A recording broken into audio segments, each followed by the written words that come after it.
Good morning. Happy Indigenous History Month. I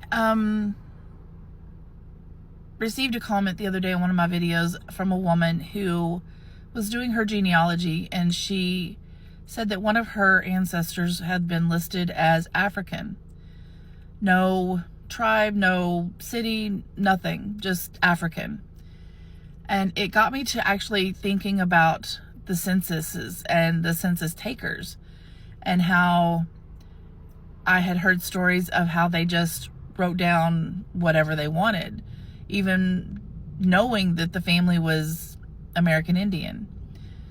And so I did do a little bit of a dive on the information, and decided I wanted to kind of just share with you about these censuses, because what we were taught about them was wrong. The census takers, it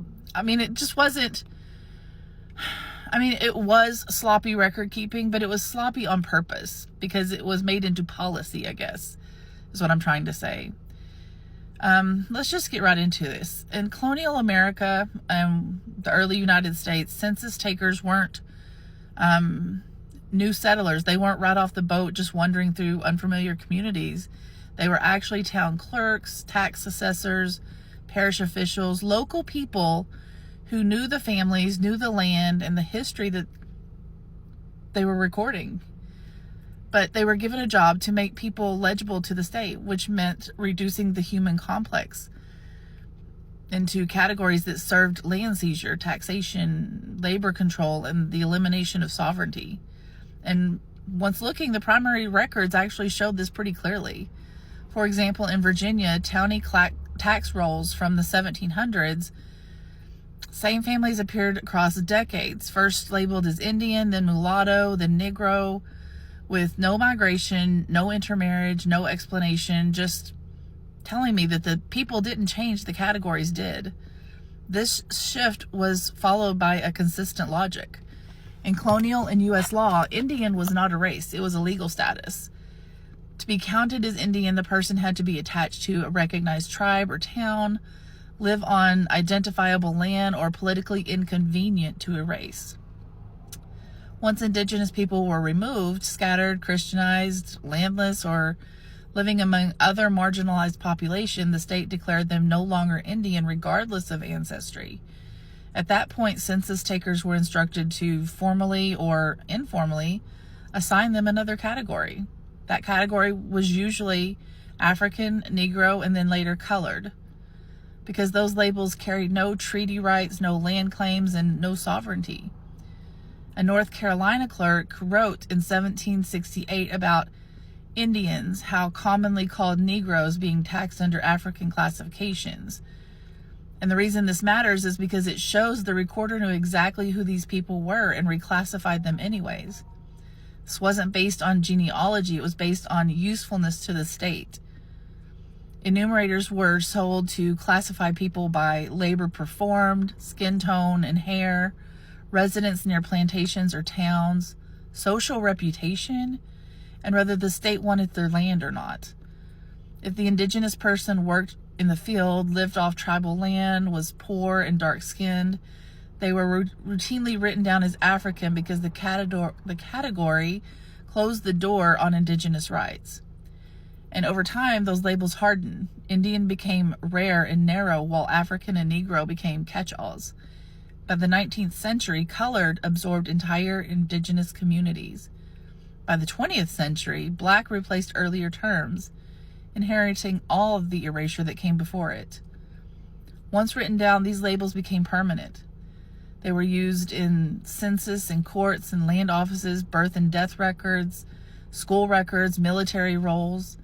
Children inherited the classification of their parents even when family memory said otherwise. Indigenous families protested this, of course, but court petitions from the 17 and early 1800s included statements like, "We were not Negroes, we are Indians of this country, born free."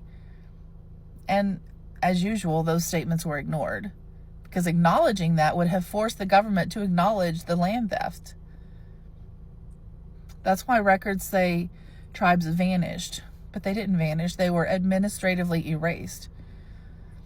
This wasn't an understanding of race, it was administrative warfare. The system designed to eliminate Indigenous sovereignty without firing a single shot, by changing words on paper, then letting those words reshape reality. You know, we've wrote books on this. Erased, one of the books that I have told you guys about before, is a perfect example of how this process is documented.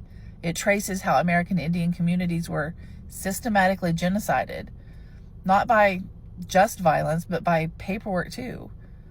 The book Erased shows record by record how Indigenous people were removed from land, reclassified in census and tax rolls, stripped of tribal identity, absorbed into racial categories created for control.